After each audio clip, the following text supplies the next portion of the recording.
भक्तों, पूज्य गुरुजी ने अभी अपनी 2 दिन पहले की कथा में एक ऐसा विशेष उपाय बताया है जो उन्होंने आज तक अपनी किसी भी कथा में नहीं बताया।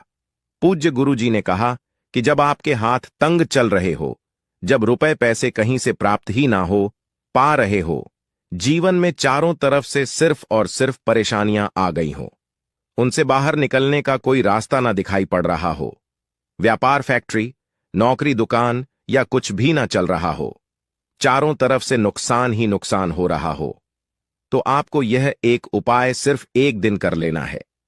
और गुरुजी ने कहा कि आप कुछ ही दिनों में देखेंगे कि आपके जीवन में कितना बड़ा चमत्कार हुआ है। धन प्राप्ति के नए नए मार्ग बन जाते हैं, जीवन की सारी बाधाएं समाप्त हो जाती हैं और आपको सुख समृद्धि की प्राप्ति होती है। तो चलिए जानते हैं इस विशेष उपाय के बारे में। लेकिन उससे पहले एक है, अगर आप चैनल पर नए हैं तो कृपया चैनल को सब्सक्राइब अवश्य कर लें और कमेंट बॉक्स में जय माता लक्ष्मी अवश्य लिखें। मां लक्ष्मी आपकी इस वीडियो को जो भी मनुष्य पूरा देखे, उसकी सारी मनोकामनाएं पूरी कर देना, उसकी झोली खुशियों से भर देना। भक्तों, क्या आप जानते हैं कि आपके पैरों की चप्पल भी आपके जीवन का भाग्य बदल सकती है? घर में सुख शांति और बरकत लाने में हमारे आसपास की हर चीज का बड़ा महत्व है। हिंदू सनातन ज्योतिष शास्त्र के अनुसार हमारे जीवन पर उन वस्तुओं का गहरा प्रभाव पड़ता है जिनका संबंध हमारे ग्रहों से होता है। इसलिए घर की हर चीज को सही जगह पर रखना और उसके महत्व को समझना बेहद जरूरी है। आज हम बात करेंगे पैरों में पहनने वाले चप्पल की। यह हमारे रोजमर्रा के जीवन का अहम हिस्सा है, लेकिन क्या आप जानते हैं कि यह आपकी किस्मत को भी प्रभावित कर सकती है? सही तरीके से रखी गई चप्पलें घर में सुख और समृद्धि लाती हैं, जबकि लापरवाही से रखी गई चप्पलें दुर्भाग्य और आर्थिक परेशानियों का कारण बन सकती हैं। भक्तों, कहा जाता है कि किसी इंसान की चप्पल देखकर उसकी आर्थिक और सामाजिक स्थिति का अंदाजा लगाया जा सकता है। सही आदतें और चप्पलों की देखभाल न सिर्फ आपके भाग्य को संवार सकती हैं, बल्कि जीवन को और भी सुखद बना सकती हैं। तो आइए जानते हैं उन महत्वपूर्ण बातों के बारे में जो चप्पलों से जुड़ी हैं और जिन पर ध्यान देना बेहद जरूरी है। लेकिन उससे पहले अगर आप चाहते हैं कि मां लक्ष्मी का आशीर्वाद हमेशा आपके साथ रहे, तो इस वीडियो को लाइक करें, चैनल को सब्सक्राइब करें और कमेंट बॉक्स में जय मां लक्ष्मी हम पर और हमारे परिवार पर कृपा करें, हमारे दुख दूर करें, जरूर लिखें। नंबर 1, टूटी या पुरानी चप्पलें। आपने अक्सर देखा होगा कि कई लोगों के घर में टूटी हुई या बहुत पुरानी चप्पलें पड़ी रहती हैं। लोग इन्हें ठीक करवाने या फेंकने में देर कर देते हैं, लेकिन ऐसी चप्पलें घर में अशांति और नकारात्मक ऊर्जा का कारण बनती हैं। इसीलिए अगर आपकी कोई चप्पल टूट जाए या बेकार हो जाए तो उसे तुरंत घर से हटा दें। नंबर 2, मुख्य द्वार पर जूते चप्पल ना रखें। मुख्य द्वार घर का सबसे महत्वपूर्ण स्थान होता है, जहां से मां लक्ष्मी का आगमन होता है। अगर यहां जूतों और चप्पलों का ढेर लगा रहेगा या गंदगी होगी तो यह मां लक्ष्मी को नाराज कर सकता है। ऐसा होने से घर में आर्थिक तंगी और कष्टों का सामना करना पड़ सकता है। नंबर 3, ईशान कोण में चप्पलें ना रखें। घर के उत्तर पूर्व कोने को ईशान कोण कहा जाता है और इसे बेहद पवित्र माना गया है। इस दिशा में भगवान का वास होता है। अगर आप इस दिशा में जूते या चप्पल रखते हैं तो यह अशुभ माना जाता है। इससे घर में नकारात्मक ऊर्जा फैलती है और दरिद्रता का वास हो सकता है। नंबर 4, चप्पलें सही तरीके से रखें। अक्सर लोग चप्पल उतारते समय उन्हें ऐसे ही फेंक देते हैं, जिससे एक चप्पल दूसरी के ऊपर आ जाती है। यह एक अशुभ संकेत माना जाता है। ऐसा करने से नकारात्मक ऊर्जा का प्रभाव बढ़ा सकता है। इसलिए जब भी चप्पल उतारे, उन्हें सही तरीके से और व्यवस्थित रूप से रखें। इन छोटी छोटी बातों का ध्यान रखकर आप अपने घर में सुख शांति और समृद्धि को बनाए रख सकते हैं। यह बातें न केवल आपके जीवन को बेहतर बनाती हैं, बल्कि आपके आसपास के माहौल को भी सकारात्मक बनाती हैं। ध्यान रखें, छोटी छोटी आदतें बड़े बदलाव ला सकती हैं। अगर आपकी चप्पल उलटी हो या दूसरी चप्पल पर पड़ी हो तो यह बीमारियों का संकेत माना जाता है। इसीलिए अगर कोई चप्पल उलटी दिखे तो उसे तुरंत सीधा कर दें और अपनी चप्पल को कभी भी उलटा ना छोड़े। नंबर 5, घर में चप्पल को दहलीज पर खड़ा करके न रखें। कई लोग चप्पल को सुखाने के लिए दहलीज पर रख देते हैं, लेकिन ऐसा करना अशुभ माना जाता है। इससे घर में नकारात्मक ऊर्जा उत्पन्न होती है और बरकत खत्म हो जाती है। दहलीज को घर के प्रवेश का महत्वपूर्ण स्थान माना गया है, जिसे साफ सुथरा रखना जरूरी है। जब चप्पल या जूते दहलीज पर रखे जाते हैं तो यह न केवल घर की सुंदरता को प्रभावित करता है, बल्कि देवी देवताओं की कृपा को भी दूर कर सकता है। नकारात्मक ऊर्जा का असर हमारे मानसिक स्वास्थ्य और परिवार के सदस्यों के संबंधों पर भी पड़ सकता है। नंबर 6, जूते चप्पल पहनकर कभी भोजन न करें। माता अन्नपूर्णा इससे नाराज हो जाती हैं और दुर्भाग्य पीछा नहीं छोड़ता। इसी तरह घर की रसोई में भी जूते चप्पल पहनकर ना जाएं। यह बहुत अशुभ माना जाता है और इससे ग्रहों पर बुरा असर पड़ सकता है, जिससे जीवन में कठिनाइयां बढ़ सकती हैं। नंबर 7, घर के दरवाजे पर चप्पल उतारने से बचे। किसी को भी उपहार में जूते चप्पल ना दें। पुराने टूटे या घिसे हुए जूते चप्पल पहनना भी अशुभ माना जाता है। यह दुर्भाग्य को निमंत्रण देता है। अपने जूते चप्पलों को हमेशा साफ रखें और नियमित रूप से धोकर पहनें। घर में जूते चप्पल इधर उधर बिखरे ना रखें। जिस घर में चप्पल बिखरी रहती है वहां शनिदेव का अशुभ प्रभाव पड़ता है। नंबर 8, अगर आप शनिदेव की कृपा पाना चाहते हैं तो शुभ कार्य के लिए जाते समय या घर से बाहर निकलते समय फटे हुए जूते चप्पल कभी ना पहने। ऐसा माना जाता है कि फटे या टूटे हुए जूते चप्पल पहनने से कार्य में रुकावट आ सकती है। शनिदेव को फटे हुए जूते चप्पल अप्रिय लगते हैं, जिससे उनकी नाराजगी हो सकती है। इसलिए शुभ अवसरों पर हमेशा अच्छे और सही जूते चप्पल पहनने की सलाह दी जाती है। यदि संभव हो तो नए या अच्छी स्थिति में जूते चप्पल पहनें, ताकि आपकी यात्रा सफल और शुभ हो। इसके अलावा अगर आप किसी विशेष स्थान पर जा रहे हैं जहां अच्छे कपड़े पहनने की जरूरत है, तो जूते चप्पल भी आपके पहनावे का एक महत्वपूर्ण हिस्सा है। नंबर 9, शनिवार के दिन जूते चप्पलों का दान करना शुभ माना जाता है। खास तौर पर चमड़े से बने जूते चप्पल शनिवार को दान करने से शनिदेव प्रसन्न होते हैं।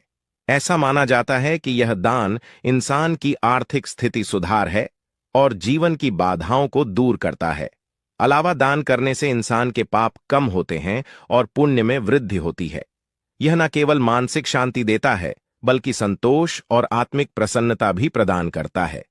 नंबर 10, घर में फटे पुराने जूते चप्पल रखने से बचे। पुराने और अनुपयोगी जूते चप्पल घर में रखने से नकारात्मक ऊर्जा फैलती है। इसका असर यह होता है कि घर में कोई ना कोई बीमार रहता है और गरीबी का वास बना रहता है। इसके साथ ही यह घर में वास्तु दोष भी उत्पन्न करता है। ऐसे जूते चप्पलों को या तो घर से बाहर निकाल दें या किसी जरूरतमंद को दान कर दें।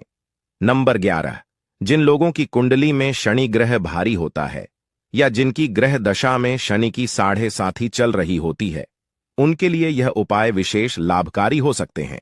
उन्हें मंगलवार, शनिवार और ग्रहण के दिन जूते चप्पल खरीदने से परहेज करना चाहिए। अमावस्या के दिन भी जूते चप्पल ना खरीदें, क्योंकि ऐसा करना जीवन में नकारात्मक ऊर्जा और समस्याओं को आकर्षित कर सकता है। नंबर 12, किसी और इंसान की चप्पल पहनने से बचे। घर के सदस्यों की चप्पल इस्तेमाल करना सामान्य है, लेकिन बाहरी इंसान की चप्पल पहनने से आपको उनके दुर्भाग्य और संघर्षों का सामना करना पड़ सकता है। यह आदत अशुभ मानी जाती है और इसे हमेशा टालना चाहिए। नंबर 13, शनि देव को प्रसन्न करने का एक आसान तरीका है। शनिवार को काले जूते पहनकर हनुमान मंदिर जाएं। मंदिर के बाहर जूते उतारकर हनुमान जी के दर्शन करें और प्रार्थना के बाद उन जूतों को वहीं छोड़ दें। यह जूते किसी जरूरतमंद के काम आएंगे, जिससे शनिदेव और बजरंग बली प्रसन्न होंगे। यह उपाय आपके जीवन की कठिनाइयों को दूर कर घर में सुख समृद्धि लाएगा।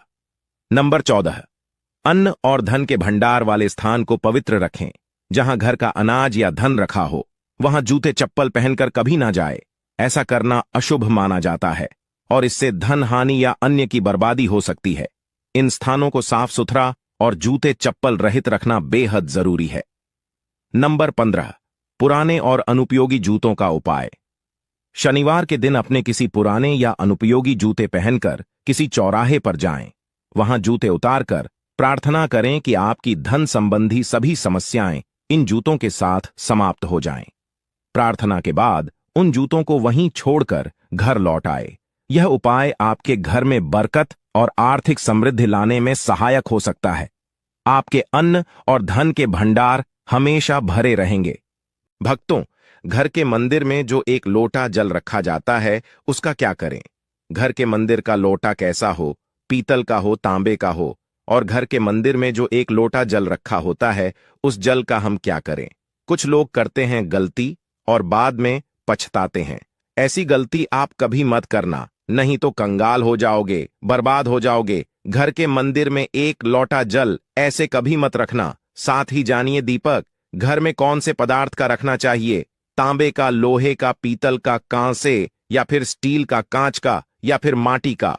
कुछ लोग घर में रखते हैं गलत दीपक और घर हो जाता है बर्बाद। इस पदार्थ का दीपक तो हम भी नहीं रखते। और जानिए दीपक की लौ कच्चे कलावे से बनाए या रुई से या फिर सूती हाथ में बंधने वाले कलावे से कुछ लोग करते हैं, भयंकर गलती लग जाता है।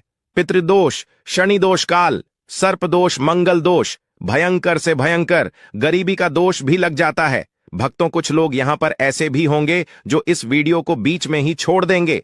अगर इस वीडियो को आपको छोड़ना ही है तो अभी छोड़ देना, परंतु लक्ष्मी जी मां का अपमान मत करना वीडियो को अधूरा छोड़कर। इसलिए आपको घर के मुख्य द्वार पर जल कैसे छिड़कना है, इस कार्य विधि को पूरा ही देखें। आधा अधूरा देखने से समझ लेना आप मां लक्ष्मी का अपमान कर रहे हैं। भक्तों, बहुत समय से आप लोगों के प्रश्न आ रहे हैं कि मुख्य द्वार पर जल छिड़कने का सही समय क्या होता है और सही विधि क्या होती है। किस समय हमें जल छिड़कना चाहिए और क्या मुख्य द्वार पर जल छिड़कने के लिए स्नान करना आवश्यक है या बिना स्नान किए भी मुख्य द्वार पर जल का छिड़काव किया जा सकता है। झाड़ू लगाने से पहले या फिर झाड़ू लगाने के बाद जल छिड़कना चाहिए। और एक और प्रश्न आया है कि क्या पीरियड्स में हम अपने घर के मुख्य द्वार पर जल का छिड़काव कर सकते हैं या मुख्य द्वार पर दीपक दान कर सकते हैं। और जल से ही जुड़ा हुआ एक और प्रश्न है आपका के घर के मंदिर में जो प्रतिदिन हम एक लोटा जल रखते हैं, उस जल का हमें क्या करना चाहिए, किस प्रकार प्रयोग करना चाहिए, क्या हम उसे खाने में प्रयोग कर सकते हैं या फिर हम किसी पौधे में डाल सकते हैं, उस जल का उपयोग किस प्रकार से होना चाहिए। और कुछ लोगों का कहना यह है कि जब हम मुख्य द्वार पर जल छिड़क हैं तो घर के अंदर की तरफ से जल छिड़क या घर के बाहर की तरफ से जल का छिड़काव करें। इसके बारे में कई लोग शंका में हैं। आज यह शंका भी दूर हो जाएगी। और मुख्य द्वार पर जल छिड़कने से संबंधित आपका अगला प्रश्न है कि कई ऐसे लोग हैं जो कि फ्लैट में रहते हैं, कुछ ऐसे लोग हैं जो किराए के मकान में रहते हैं, एक ही कमरे में रहते हैं, तो उन्हें अपने घर पर मुख्य द्वार पर दीपदान किस प्रकार से करना चाहिए, जल कहां छिड़कना चाहिए, मतलब वह इस जगह को मुख्य द्वार मानकर वहां पर मुख्य द्वार से जुड़े हुए उपाय करें। तो आज की वीडियो पूरी तरह से आपके प्रश्नों पर ही आधारित है। मुख्य द्वार पर जल छिड़कने का सही समय क्या होता है और सही विधि क्या होती है। तो देखिए, अगर आप मुख्य द्वार पर जल छिड़क हैं तो आपको ध्यान रखना है कि जल आप एक दिन पहले ही मतलब रात को सोने से पहले एक पात्र में, कोई भी आप पात्र ले सकते हैं, जैसे कि आप एक तांबे का भी पात्र ले सकते हैं। तांबे का ना हो तो आप पीतल का ले सकते हैं, स्टील का ले सकते हैं, चांदी का ले सकते हैं, जो भी पात्र आपके पास उपलब्ध हो। एक लोटे में थोड़ा सा गंगा जल डाल दीजिए और उसके ऊपर शुद्ध जल भर दीजिए। और हां, गंगा जल ना हो तो भी परेशान होने की आवश्यकता नहीं है। सिर्फ शुद्ध जल से भी आप पात्र को भर सकते हैं और उस जल से भरे पात्र को अपने घर की रसोई में रख दीजिए। अब जैसे कि आप अगले दिन सुबह उठकर इस जल का छिड़काव अपने घर के मुख्य द्वार पर करेंगे। अब बहुत से भक्तों के प्रश्न आए हैं कि क्या हम स्नान से पहले यह जल छिड़क सकते हैं या फिर स्नान करना आवश्यक है। देखिए, मुख्य द्वार पर जो सुबह सबसे पहले जल छिड़का जाता है, जैसे कि जो रसोई में रखा हुआ जल होता है, यह एक तरीके से उपाय के तौर पर किया जाता है। भक्तों, घर में किसी भी प्रकार की परेशानी हो, किसी भी प्रकार के दुख दर्द रहता हो, गरीबी हो या फिर कलह क्लेश बहुत अधिक रहता है, मतलब किसी भी प्रकार की नकारात्मक ऊर्जा से आप परेशान हैं, बहुत समय से परेशानियों में ही गिरे हुए हैं, तो ऐसे में घर की रसोई में रखा जाता है और यही जल घर के मुख्य द्वार पर सुबह उठकर छिड़का जाता है। इस जल के छिड़काव से आपके घर की कोई भी परेशानी हो बहुत शीघ्र समाप्त हो जाती है। इस उपाय को करने से आपके घर में सुख समृद्धि भी आती है, कला क्लेश से भी मुक्ति मिलती है, बीमारियों से भी मुक्ति मिलती है। मतलब देखिए, किसी भी प्रकार की मानसिक परेशानी हो, शारीरिक परेशानी हो, आर्थिक तंगी हो, या आपके घर में कोई वास्तु दोष हो, किसी भी प्रकार का ग्रह दोष हो, जैसे कि कई बार ऐसा होता है कि कई लोगों के ऊपर कई प्रकार के बुरे ग्रह दोषों का प्रभाव होता है, जिसकी वजह से घर में परेशानियां हमेशा बनी रहती हैं। तो गृह दोषों के प्रभाव से भी आपको मुक्ति मिलती है। वास्तु दोष और पितृदोष भी समाप्त होता है। इसके साथ ही जैसे कि बहुत से लोगों के प्रश्न होते हैं कि उनके ऊपर किसी ने कुछ कर करा दिया है, उनके परिवार में किसी भी प्रकार की पहले कोई परेशानी नहीं थी, लेकिन अब भी कुछ समय से परेशानियां लगातार आती ही जा रही हैं और कोई रास्ता नहीं मिल रहा है। परेशानी से निकालने का तो किसी के भी किए कराए तंत्र मंत्र का प्रभाव हो, किसी की बुरी नजर का प्रभाव हो, तो भी आपके इस उपाय से, मतलब इस एक लोटा जल से, आपकी परेशानी स्वतः ही कुछ दिनों में समाप्त हो जाती है। तो यह घर की सभी परेशानियों से मुक्ति पाने का रामबाण और सबसे सरल, सबसे आसान उपाय होता है, जो हमारे सनातन शास्त्रों में वर्णित है। तो आप अपने घर की रसोई में एक लोटा जल रखें, रात में भरकर और प्रातःकाल जल्दी उठकर उसी जल से अपने घर के मुख्य द्वार को धोते हैं तो कोई समस्या नहीं है, लेकिन इस जल का छिड़काव घर के मुख्य द्वार पर सूर्योदय होने से पहले हो जाना चाहिए। अब भक्तों, जैसे आपका अगला प्रश्न है कि क्या हमें स्नान करके इस जल का छिड़काव अपने घर के मुख्य द्वार पर करना चाहिए या फिर बिना स्नान किए भी कर सकते हैं। देखिए, ये जो हम जल छिड़क हैं, मतलब ये एक उपाय होता है, तो इसे हम स्नान करने के बाद नहीं करते हैं। सुबह जल्दी उठते हैं और उठकर सबसे पहले घर की रसोई में जाएंगे, उसके बाद उस जल को लेकर आप घर के मुख्य द्वार पर जाएंगे। मुख्य द्वार खोलकर, मतलब मैन गेट खोल दीजिए और उसके बाद मुख्य द्वार पर इसी जल का छिड़काव कर दीजिए। और जल का छिड़काव करते समय अपने पितरों का ध्यान कीजिए, मां लक्ष्मी का ध्यान कीजिए, क्योंकि कहा जाता है कि सुबह सुबह मां लक्ष्मी प्रत्येक द्वार पर आती है, सबके द्वार पर आती है, जिनके भी द्वार खुले होते हैं, जिनके घर में जल का छिड़काव मुख्य द्वार पर हुआ रहता है, उसके घर में प्रवेश कर जाती है। तो महालक्ष्मी का अपने मन में ध्यान कीजिए और एक तरह से प्रार्थना कीजिए, हे मां लक्ष्मी, आप मेरे घर में प्रवेश करें, मैं आपका स्वागत करने के लिए तैयार हूं। और इसके बाद अपने पितरों का ध्यान कीजिए, क्योंकि हमारे घर की दहलीज होती है, वहीं पर पितरों का वास माना जाता है। तो जब आप दहलीज पर जल के छींटे देते हैं तो आपके पितृ बहुत प्रसन्न हो जाते हैं और उनका आशीर्वाद भी आपको प्राप्त होता है। तो सुबह जो आप जल छिड़के, इसके लिए स्नान करने की आवश्यकता नहीं है, बिना स्नान किए भी कर सकते हैं। भक्तों, वीडियो में आगे बढ़ने से पहले आपसे छोटा सा निवेदन है कि कमेंट बॉक्स में जय मां लक्ष्मी अवश्य लिखें। महालक्ष्मी जी, जो भी भक्त इस वीडियो को देख रहा है, उसके घर में सुख समृद्धि आए, उसके घर में कोई भी परेशानी नहीं आए और पूरा परिवार सुख शांति से अपना जीवन यापन करें। भक्तों, अगर तुम में से कोई महालक्ष्मी जी को मानता है, तो अगर सच में ही भक्त हैं, आप इस वीडियो को लाइक कर कमेंट बॉक्स में एक बार जय मां लक्ष्मी लिख देना और उसके मन में जो भी मनोकामना है वह पूरी कर देना। अब भक्तों, आपका अगला प्रश्न है कि क्या झाड़ू लगाने के बाद हमें जल का छिड़काव करना चाहिए या फिर झाड़ू लगाने से पहले भी जल का छिड़काव कर सकते हैं। तो देखिए, जैसे मैंने आपको पहले ही बताया था कि उठने के बाद सबसे पहला कार्य जो आपको करना है वह जल का छिड़काव ही करना है। उसके बाद आप झाड़ू लगा सकते हैं, लेकिन एक चीज का ध्यान रखिए, जब हम सोकर उठते हैं तो सबसे पहले बिस्तर पर बैठे हुए ही अपने दोनों हथेलियों को जोड़कर और दोनों हथेलियों को सामने से जोड़कर पूरी हथेली को देखा जाता है। उसमें मां लक्ष्मी का ध्यान किया जाता है, उसके साथ ही 5 देवताओं का ध्यान किया जाता है। 5 देवता कौन कौन से होते हैं?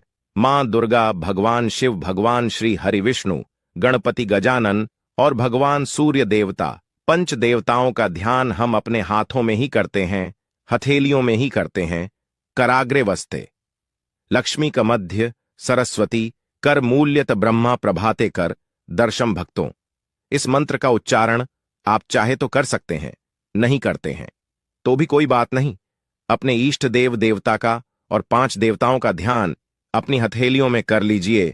उसके बाद दोनों हाथ जोड़कर सभी देवी देवताओं को प्रणाम किया जाता है और उसके बाद अपने हाथ से पृथ्वी का स्पर्श करते हैं, धरती को छूकर प्रणाम करते हैं 2 बार या 3 बार, और उसके बाद अपना दाहिना पांव पृथ्वी पर रखते हैं, भक्तों धरती पर रखते हैं। उसके बाद ही बाकी के जो सभी कार्य होंगे वह उसके बाद ही किए जाएंगे। जल का छिड़काव आप उसके बाद ही करेंगे। मतलब सुबह उठने के बाद सबसे पहले हथेलियों के दर्शन, फिर को प्रणाम कीजिए, फिर धरती पर पैर रखें और उसके बाद रसोई में जाकर आपको जल लेना है और घर का मुख्य द्वार खोलकर मुख्य द्वार पर जल का छिड़काव करना है। मां लक्ष्मी का और अपने पितरों का ध्यान करना है। उसके बाद आप अपने घर में आ जाएंगे और उसके बाद जो भी आपकी रूटीन वर्क होते हैं, मतलब झाड़ू लगाएंगे या फिर आप स्नान करेंगे, ये सभी कार्य उसके बाद किए जाएंगे। और अब जैसे कि कई लोगों के प्रश्न आते हैं कि जब हम जल का छिड़काव करते हैं, क्या उसी समय हम घर के मुख्य द्वार पर झाड़ू लगाकर और पानी डालकर क्या हम मुख्य द्वार की अच्छे से सफाई कर सकते हैं? जी हां, बिल्कुल कर सकते हैं। पहले आप जो रसोई में रखा हुआ जल है उस जल का छिड़काव कर दीजिए। उसके बाद और भी पानी डालकर, मतलब अगर आपके पास जल और उपलब्ध है तो और जल लेकर और घर के मुख्य द्वार की अच्छी तरह से झाड़ू से या कैसे भी सफाई कर सकते हैं। और कई लोगों के प्रश्न आए हैं कि हम किसी फ्लैट में रहते हैं या फिर किसी ऐसे कमरे में रहते हैं, किराए के कमरे में, कि हमारे पास एक ही कमरा है, तो हम जल का छिड़काव या फिर दीपक दान कहां पर करें, किससे हम अपना मुख्य द्वार माने। देखिए, जो आपका अपना कमरा है या फिर जो फ्लैट है आपका, जहां पर आपका नेम प्लेट लगा हुआ है, आप उसी स्थान पर दीपक दान करेंगे और उसी स्थान पर आपको जल का छिड़काव करना है। मतलब जहां पर अगर एक ही कमरे का मकान है तो आपके कमरे का दरवाजा है, वहीं पर आपको थोड़ा सा जल छिड़क है और वहीं पर आप दीपक दान भी करेंगे, जो कि मुख्य द्वार से जुड़े हुए उपाय होते हैं। वह आप अपने घर के, मतलब जो अपना कमरा है उसके बिल्कुल दरवाजे के पास ही करेंगे। और आपका अगला प्रश्न है कि क्या पीरियड में हम अपने घर के मुख्य द्वार पर जल का छिड़काव कर सकते हैं, दीपक दान कर सकते हैं? देखिए, जल का छिड़काव करने के लिए पीरियड हो या ना हो उससे कोई फर्क नहीं पड़ता, जल का छिड़काव कर सकते हैं। रही बात दीपक दान की, तो दीपक दान देखी कार्मिक पूजा में आ जाता है और कार्मिक पूजा हम बिना शुद्ध हुए नहीं कर सकते हैं। मतलब पीरियड समाप्त होने के बाद ही आप कर सकते हैं भक्तों। बाकी जल का छिड़काव आप कभी भी कर सकते हैं, पीरियड्स में भी कर सकते हैं, कोई समस्या नहीं है। और अब आपका प्रश्न है कि क्या घर के मंदिर में जो हम जल रखते हैं, क्या वह रखना जरूरी है? और अगर हम रखते हैं तो उस जल का क्या करें? देखिए, घर के मंदिर में जल रखना बहुत आवश्यक है। जल एक ऐसी चीज होती है जिसमें सभी प्रकार की जो ऊर्जा होती है ऑब्जर्व हो जाती है। तो जो हम पूजा पाठ करते हैं, मंत्रों का जप करते हैं या वहां पर प्रार्थना करते हैं, जो भी हमारे अपने मन की कामना भी कहते हैं भगवान से, तो सभी चीजें उस जल में समाहित हो जाती हैं। इसलिए पूजा करने से पहले घर के मंदिर में एक लोटा जल रखा जाता है और उसके बाद दीपदान, मतलब एक दीपक प्रज्वलित कर दिया जाता है। यह अग्नि और जल का एक तरह से बैलेंस भी हो जाता है और इसलिए सनातन शास्त्रों के अनुसार घर के मंदिर में एक लोटा जल भी हमेशा होना चाहिए और दीपक भी प्रज्वलित करना चाहिए। तो अब इस जल का करना क्या चाहिए? देखिए, जब हम जल रखते हैं सुबह की पूजा में रखते हैं, मतलब सुबह जो हम पूजा करते हैं, प्रातःकालीन पूजा, उस समय जल रखा जाता है और वह जल हम अगले दिन उठते हैं, मतलब जब आप अगले दिन पूजा करने जाते हैं भक्तों, स्नान इत्यादि करने के बाद, तो आप उस जल को उठाते हैं। सबसे पहले तो उस जल का प्रयोग सुन लीजिए। आप अपने घर के सारे कमरों में, मतलब पूरे घर में उस जल का छिड़काव करते हैं, तो इससे आपके घर का शुद्धिकरण हो जाता है, क्योंकि वह बहुत ही सकारात्मक ऊर्जा से भरा हुआ जल होता है। इससे कई बीमारी अपने आप ही दूर हो जाती है। उस जल का छिड़काव करने से किसी भी प्रकार की नकारात्मक ऊर्जा का प्रवेश आपके घर में नहीं होता, किसी भी प्रकार की परेशानी आपके घर में हो। अगर आप नियमित तौर पर उस जल का छिड़काव करें अपने घर में, तो निश्चित ही आप परेशानियों से मुक्ति पा जाते हैं। किसी के कर तंत्र मंत्र के प्रभाव से मुक्ति पा जाते हैं। दूसरा, इसका उपाय आप कर सकते हैं। जैसे कि घर में कोई बीमार है तो आप इस जल को उस व्यक्ति को पीने के लिए दे सकते हैं, और यह जल इतना शक्तिशाली होता है कि इस जल को पीने से बड़ी बीमारियों से, मतलब लंबी बीमारियों से भी धीरे धीरे राहत मिलने लग जाती है। कई बार होता है ना कि आप लोगों के प्रश्न आते हैं कि दवाई तो हम कर रहे हैं, लेकिन दवाई हमें लगता ही नहीं है, दवाई का कोई प्रभाव ही देखने को नहीं मिलता। तो ऐसे में अगर दवाई के साथ साथ उस जल को पीने के लिए रोगी को दिया जाए, यानी दवाई इसी पानी से अगर खाई जाए, तो बहुत अच्छी दवाइयां काम करने लग जाती है। और जैसे कि परिवार में अगर बहुत अधिक कलह क्लेश रहता है, हमेशा आपस में सामंजस्य बनता ही नहीं है, आपस में हर बात पर मतभेद होता है, तो परिवार के सभी सदस्य इस जल में से अगर थोड़ा थोड़ा पीते हैं तो धीरे धीरे विचारों में परिवर्तन आने लग जाता है, सकारात्मक विचार सभी के होने लग जाते हैं और आपस में समन्वय होने लग जाता है। घर से कलह क्लेश और भेद हमेशा के लिए समाप्त हो जाते हैं। और घर के मंदिर में रखे हुए जल का अगला उपाय क्या है? देखिए, अगर आप कोई दुकान करते हैं, कोई व्यापारिक स्थल है आपका, तो प्रतिदिन इसी जल में से थोड़ा सा जल ले जाकर दुकान पर, व्यापारिक स्थल पर छिड़काव कीजिए। इससे आपका दुकान, आपका काम बहुत अच्छा चलता है। मतलब किसी भी प्रकार की परेशानी आपके व्यापारिक स्थल पर नहीं आती है, क्योंकि जैसा मैंने आपको बताया, यह जो जल होता है बहुत शक्तिशाली होता है, बहुत सकारात्मक होता है। अब घर के मंदिर में रखा एक लोटा जल शक्तिशाली और सकारात्मक से भरा क्यों होता है? क्यों इसमें सकारात्मक ऊर्जा का भंडार होता है? आइए जानते हैं। देखिए, जल जो होता है अमृत हुआ, मीठे मीठे फल हुए, भोजन हुआ, अनाज हुआ, उससे भी बढ़कर माना जाता है।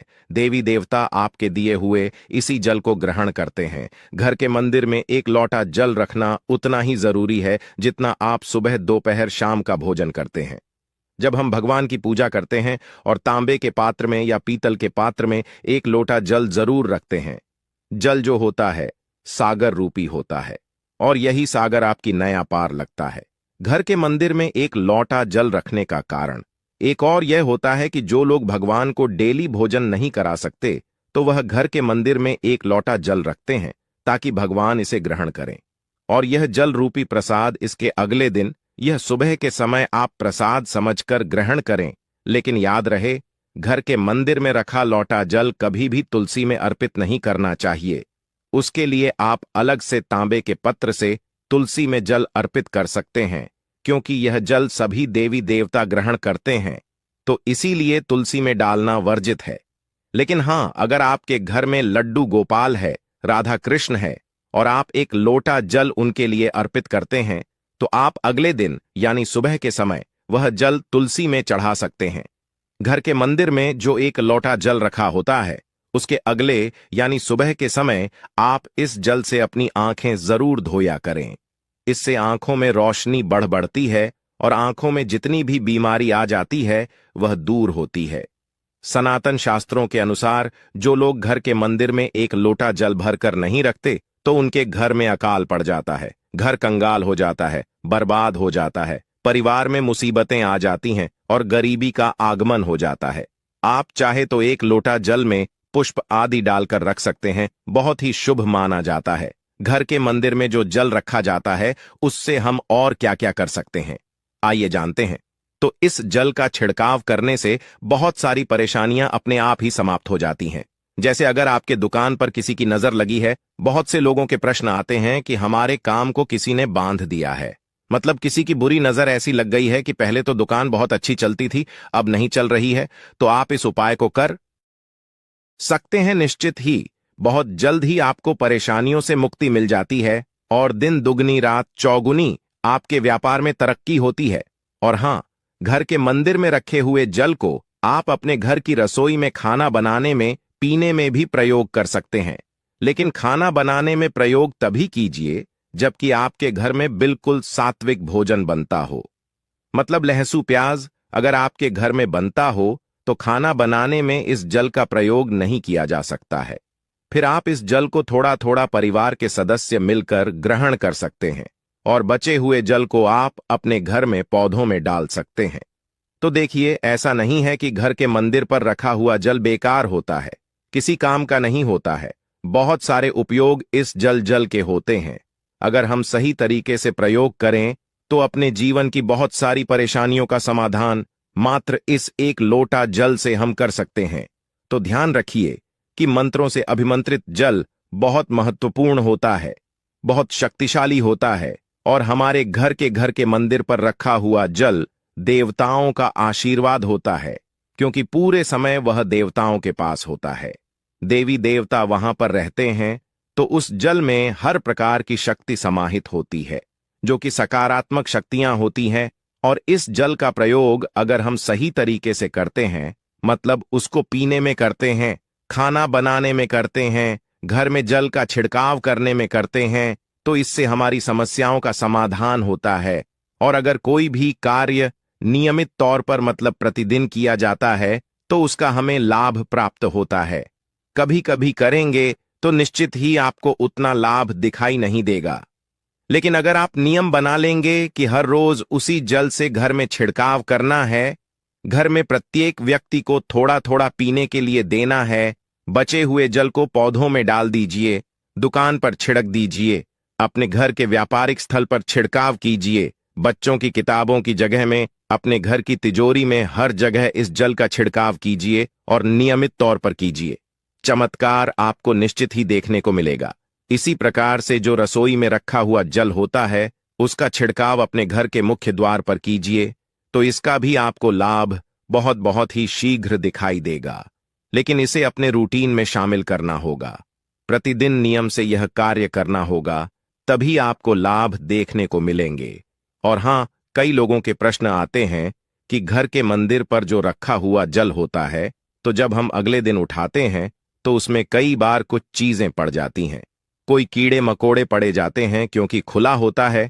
तो क्या हम उसे ढक सकते हैं? जी हां, बिल्कुल ढक सकते हैं। जब आप पूजा करते हैं सुबह के समय, तो जब तक पूजा कर रहे हैं, जब तक मंत्र उच्चारण कर रहे हैं, तब तक जल खुला रखिए। और उसके बाद जैसे कि आप पूजा पर से उठते हैं, तो उससे पहले जल को किसी भी प्लेट से या कटोरी से ढक दीजिए। फिर जब आप अगले दिन उस जल को उठाएंगे, तो बिल्कुल शुद्ध और साफ सुथरा जल आपको मिलेगा, और उस जल का प्रयोग आप अपने किसी भी कार्य में कर सकते हैं। और भक्तों, आप जब भी घर के मुख्य द्वार पर जल छिड़काव करें, तो गणेश जी भगवान का यह मंत्र जरूर बोले, ओम गम गणपतये नमः।